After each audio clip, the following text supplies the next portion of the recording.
사무엘상 2장 12절로 26절까지 말씀입니다. 사무엘상 2장 12절에서 26절까지 말씀, 우리 한 절씩 교독하겠습니다. 410페이지. 엘리의 아들들은 행실이 나빠 여호와를 알지 못하더라. 그 제사장들이 백성에게 행하는 관습은 이러하니 곧 어떤 사람이 제사를 드리고 그 고기를 삶을 때 제사장의 사환이 손에 3살 갈보리를 가지고 와서 그것으로 냄비에나 소대나 큰 소대나 가마에 찔러 넣어 갈보리에 걸려 나온 것은 제사장이 자기 것으로 가지되 실로에서 그곳에 온 모든 이스라엘 사람에게 이같이 할 뿐 아니라 기름을 붓기 전에도 제사장의 사환이 와서 제사 드리는 사람에게 이르기를 제사장에게 구워드릴 고기를 내라. 그가 그에게 삶은 고기를 원하지 아니하고 날 것을 원하신다 하다가 그 사람이 이르기를 만일 먼저 기름을 태운 후에 내 마음에 원하는 대로 가지라 하면 그가 말하기를 아니라 지금 내게 내라. 그렇지 아니하면 내가 억지로 빼앗으리라 하였으니 이 소년들의 죄가 여호와 앞에 심히 크면 그들이 여호와의 제사를 멸시하였습니다. 사무엘은 어렸을 때에 세마포 에봇을 입고 여호와 앞에서 섬겼더라.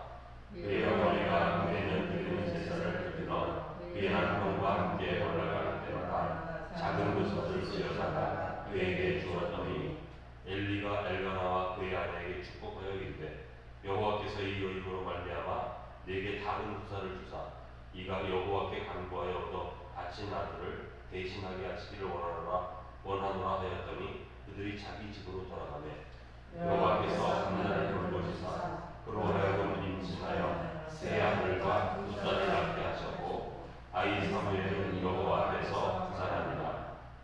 엘리가 매우 늙었더니 그의 아들들이 온 이스라엘에게 행한 모든 일과 회막문에서 수종 두는 여인들과 동침하였음을 듣고 그들에게 이르되 너희가 어찌하여 이런 일을 하느냐. 내가 너희의 악행을 이 모든 백성에게서 듣노라. 내 아들들아 그리하지 말라. 내게 들리는 소문이 좋지 아니하니라. 너희가 여호와의 백성으로 범죄하게 하는도다. 사람이 사람에게 범죄하면 하나님이 심판하시려니와 만일 사람이 여호와께 범죄하면 누가 그를 위하여 항복하겠느냐 하되 그들이 자기 아버지의 말을 듣지 아니하였으니 이는 여호와께서 그들을 죽이기로 뜻하셨음이더라. 함께 아이 사무엘이 점점 자라매 여호와와 사람들에게 은총을 더욱 받더라. 아멘. 자, 오늘 본문을 보면 엘리 제사장의 두 아들들의 그 부패함, 제사장의 부패에 대해서 말씀하고 있습니다. 12절에 보면 엘리 아들들은 행실이 나빠 여호와를 알지 못하더라 이렇게 말씀하고 있죠. 행실이 나쁘다 이런 말을 우리 개역개정 성경에는 행실이 나쁘다 이렇게 말을 해서 그 사람들의 행동이 나쁘구나 이렇게 생각하는데 영어 성경에는 그것보다 더 깊이 말하죠. 좋은 것이 하나도 없었다. 두 아들 또 홈리와 비느하스에게 좋은 것이 전혀 없었다. 모든 것이 악하였다. 그렇게 번역을 하고 있습니다. 근데 그 이유가 여호와를 알지 못하였기 때문이다. 이렇게 말하는 거죠.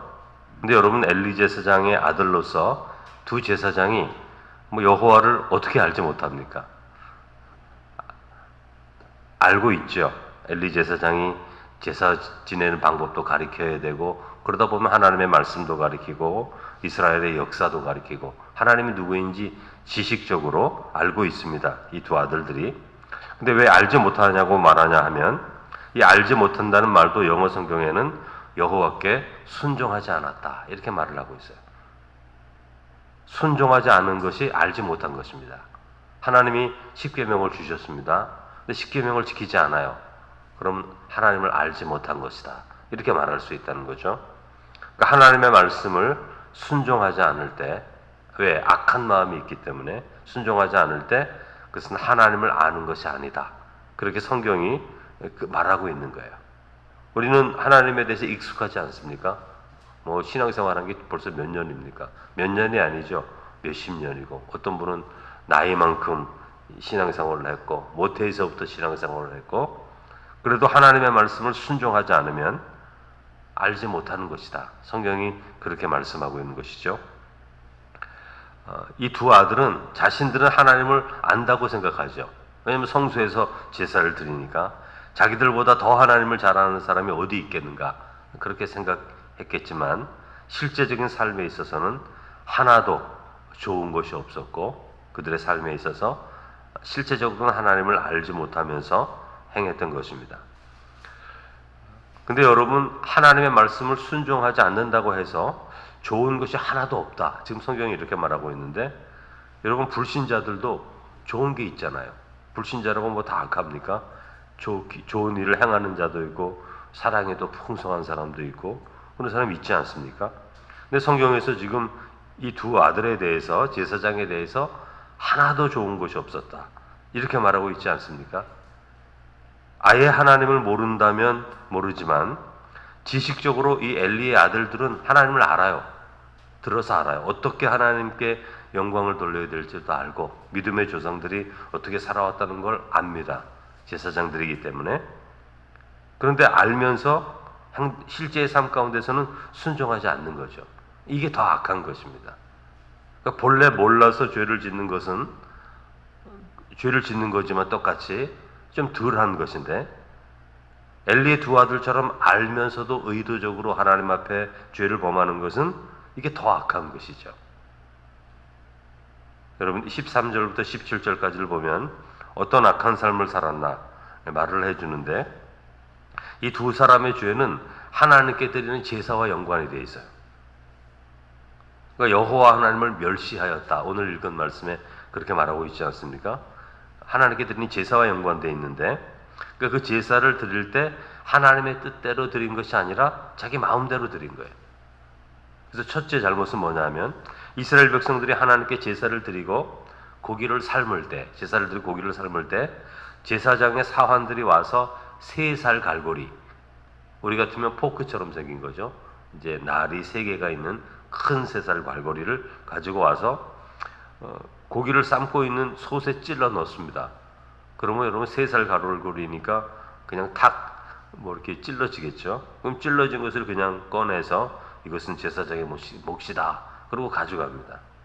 근데 레위기 7장에 보면 제사장은 희생 동물들의 가슴과 오른쪽 넓적다리를 받게 돼 있고 신명기 18장에 보면 제사장들은 희생제의 소나 양의 어깨와 2볼 그리고 위를 받게 돼 있어요. 그 제사장이 주는 그 부위가 따로 있단 말이죠. 율법에 그렇게 기록되어 있어요. 그러나 이 젊은 두 제사장은 그런 게 필요 없어요. 3살 갈고리를 솥에다 푹 찔러 넣어서 걸려 나오는 거 이것은 다 제사장의 것이다. 그렇게 말을 하고 가져가는 것입니다. 그러니까 하나님께 드린 제물을 자기 마음대로 취하는 거예요. 자기 마음대로. 자기 몫의 부분이 분명히 있는데 자기 마음대로 취하는 거죠. 근데 이게 어떤 사람의 삶과 비슷하냐 하면 여러분 사울 왕 때 법궤를 뺏기지 않습니까? 전쟁하다가.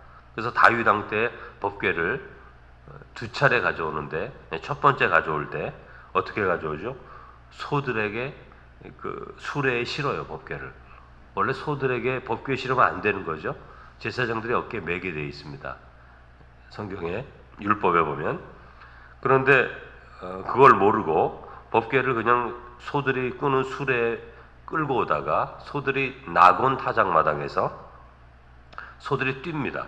소들이 뛰니까 법궤가 막 떨어지려고 그러잖아요. 그러니까 웃사가 법궤를 잡죠. 떨어뜨리지 않게 하려고. 그래서 그 자리에서 즉사합니다. 이유는 아무리 법궤를 보호하려고 선한 마음으로 했을지라도 이 법궤는 하나님의 임재 그 자체이기 때문에 하나님을 만질 수가 없어요. 사람은. 그래서 그 자리에서 죽은 겁니다. 좋은 의도를 가지고 만졌는데 죽은 거예요. 하나님이 심판을 그 자리에서 즉각적으로 했죠. 그래서 다윗이 두려워서 법궤를 가져오지 않지 않습니까? 두 번째 가져올 때 어떻게 가져오죠? 제사장들이 어깨에 메고 율법 그대로 말씀을 따라서 가져와서 다윗성에 이렇게 안착하는 것을 우리가 보게 됩니다. 그 신명기 말씀에 늘 있는 게 뭡니까? 하나님의 계명과 법도와 율례를 지켜 행하라 이렇게 말씀했잖아요.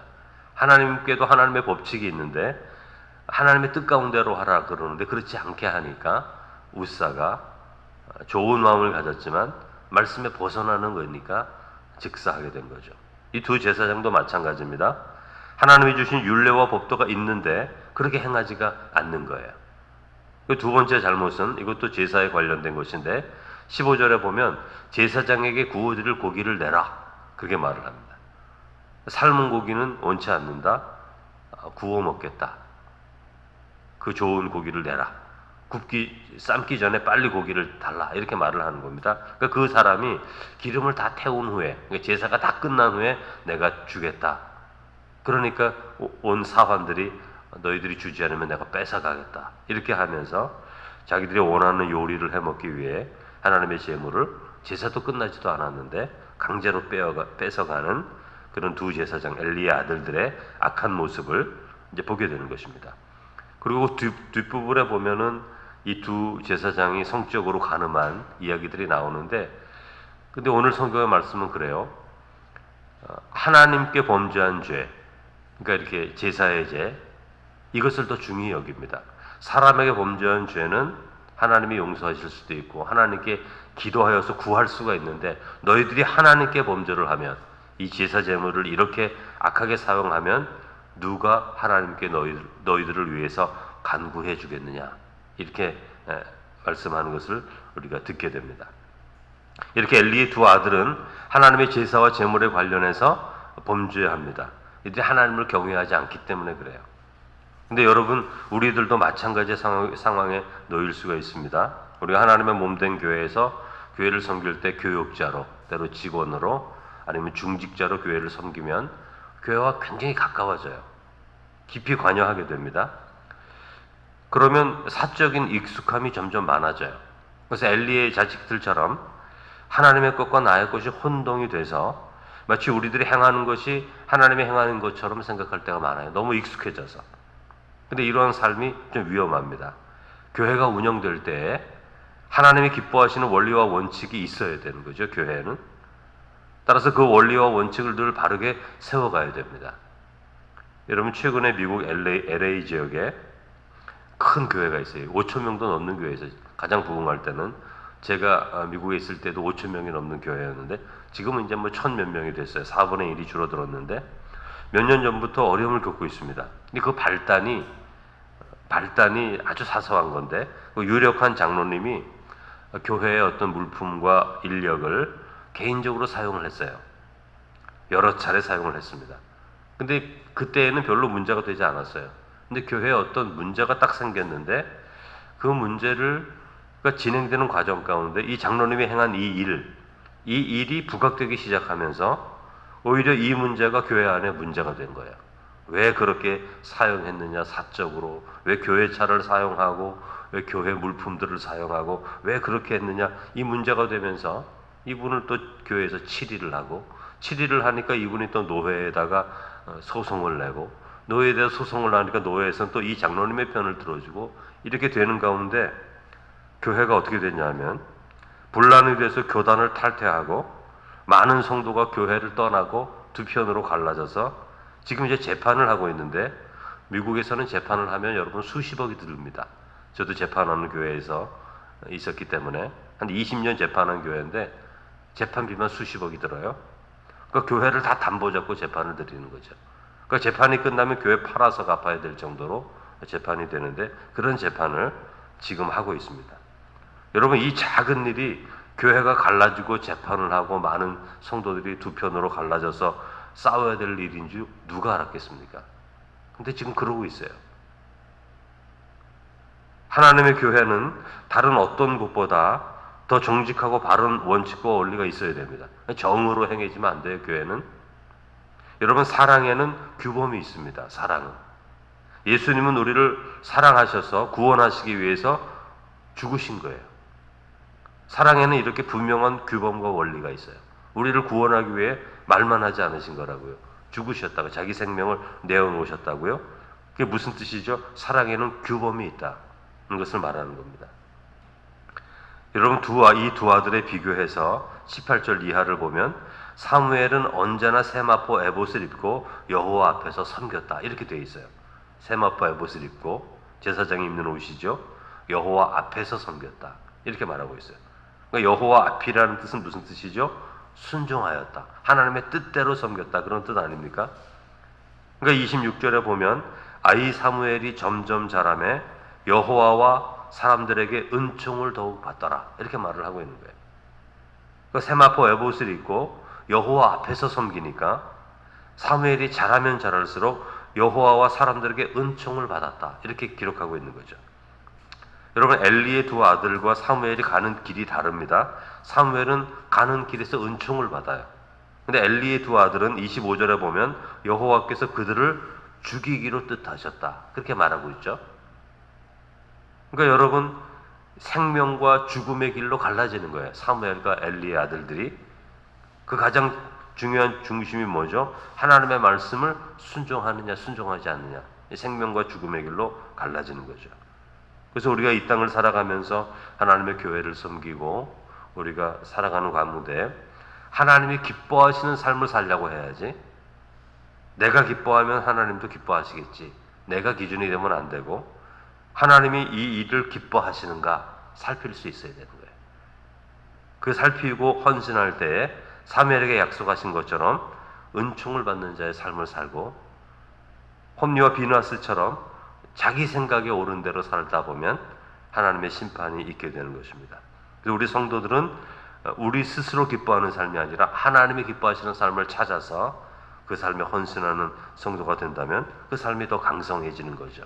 그런 삶의 은혜가 있기를 주님의 이름으로 축원합니다.